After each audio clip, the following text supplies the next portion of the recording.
Hello everyone, this is Pranav Kumar again. Greetings to all of you from Career Hope channel. Today I would like to talk about pursuing higher education in abroad. Foreign కంట్రీస్లో higher education చేయాలంటే ఏం చేయాలి, నేను ఎటువంటి రూల్స్ని పాటించాలి, లేదంటే ఏమి ప్రీ రిక్విజిట్స్ నాకు కావాలి అనే దాని గురించి ఈ రోజున వీడియోలో చూద్దాం. చూడండి my dear students, see whatever we have to go to abroad, above all, one prime requisite is there. That is, you should have a desire in your heart that you want to pursue your higher education. That kind of a passion is required. If you have that kind of a passion, if you have that kind of a desire in your heart, definitely this video will help you and guide you in achieving your dreams. You should be driven by your dreams, not by something else.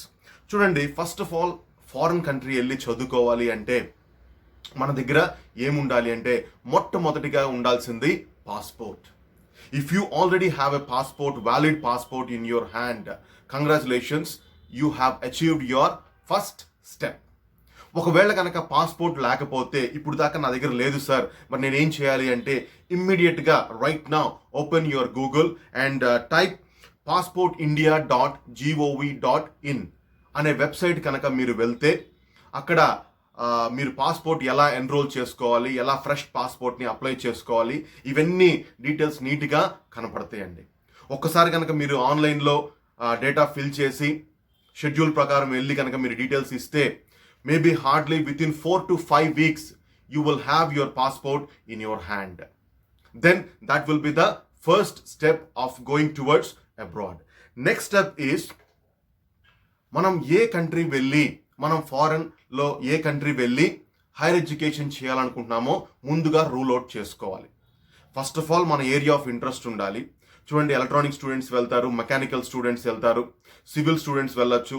Any type of branch students they can go to abroad for their masters in science, MS అంటారు దాన్ని ఏ కంట్రీలో నేను చేయాలనుకుంటున్నాను. First choice చాలా మంది, majority of the స్టూడెంట్స్కి ఉండేది United States of America. United States ఆఫ్ అమెరికాలో nearly 4,000 universities they are offering many courses to international students. కనుక వైడ్ ఆపర్చునిటీస్ ఉంటాయండి. మరి యునైటెడ్ స్టేట్స్ ఆఫ్ అమెరికాకి నేను వెళ్ళాలి అంటే ఏమేం ప్రీ రిక్విజిట్స్ కావాలి అనేది ఒక్కసారి చూద్దాం. ఫస్ట్ మొట్టమొదటిగా కావాల్సింది passport for any country. Second thing is you must have all the mark sheets. అంటే బీటెక్ అయిపోతుంది కనుక ఆ మార్క్ షీట్స్ అన్నీ రెడీగా ఉండాలి. తర్వాత ఒక కరికులం వీటే ఉండాలి. And also you must have letters of recommendation from your concern faculty members. And also you must have statement of purpose. Statement of purpose will tell us that why you want to pursue your higher education in that particular university. What is your criteria, or నేను ఎందుకు చేయాలనుకుంటున్నాను అనేది డీటెయిల్డ్గా అందులో statement of పర్పస్లో మీరు రాస్తారు. ఇవన్నీ ఉండాలి. వీటితో పాటు మనం కొన్ని ఎగ్జామ్స్ని తీసుకోవాలి. First exam is GRE, graduate record examination. ఇది అందరికీ తెలిసింది. మీరు యునైటెడ్ స్టేట్స్ వెళ్ళాలి అనుకుంటే GRE is mandatory for all the universities. చూడండి, యునైటెడ్ స్టేట్స్ కానీ ఎనీ కంట్రీ కానీ అడ్మిషన్స్ అనేవి 2 సీజన్స్లో ఇస్తారండి. ఒకదాన్ని ఫాల్ సీజన్ అంటారు, that will be in the month of August and September. And second one will be spring season, that will be in the month of January or February. ఏ సీజన్లో వెళ్ళాలన్నా కానీ ఆ సీజన్ కంటే ముందు 2 months ముందుకెల్లా మీ చేతిలో admission letter అనేది ఉండాలి. ఉదాహరణకి మీరు 2021లో by 2021 August, if you want to be in abroad for your education, అప్పుడు నేను ఏం చేయాలి అంటే in the month of October or November, అంటే ఈ మంత్లో కానీ నెక్స్ట్ మంత్లో కానీ 2020లో మీరు GRE exam and TOEFL exam తీసుకోవాలి. గుర్తుపెట్టుకోండి, ఏ ఎగ్జామ్స్ రాయాలన్నా కానీ passport is important. GRE exam గురించి బ్రీఫ్గా మీకు చెప్తాను. జిఆర్ఈ ఎగ్జామ్ అనేది 3 sections ఉంటాయి ఇందులో. ఒకటి వెర్బల్, ఇంకోటి క్వాంటిటేటివ్ అంటే మ్యాథమెటిక్స్, మూడోది analytical writing. Verbal and quantitative వచ్చేసి దాని రేంజ్ ఆఫ్ స్కోర్స్ ఎక్కడి నుంచి ఎక్కడ దాకా ఉంటాయంటే 130 to 170 మధ్యలో ఉంటాయండి. అండ్ మీకు 150 కంటే అబోవ్ కనుక వచ్చినాయి అంటే definitely it is a very good score. నిజంగా 160 కనుక దాటారంటే మిమ్మల్ని ఎవరు ఆపలేరు. definitely you will get admission. And coming to the analytical writing skills, it will be in the scale of 0 to 6, and 3.5 and above is a very good score. 4 score కనుక వచ్చిందంటే you are super. And GRE exam కి minimum 3 to 4 months preparation is required. చూడండి, చక్కగా మార్కెట్లో balance guide దొరుకుతుంది, కొనుక్కోండి. వెర్బల్కి అది సరిపోతుంది. చిన్న పాకెట్ డిక్షనరీ కొనుక్కోండి. Always maintain that pocket dictionary with you, and always try to read some good English books. And also you can rely upon internet for all the materials. And ఇంటర్నెట్లో అయితే మాక్ టెస్ట్లు కూడా ఉంటాయి.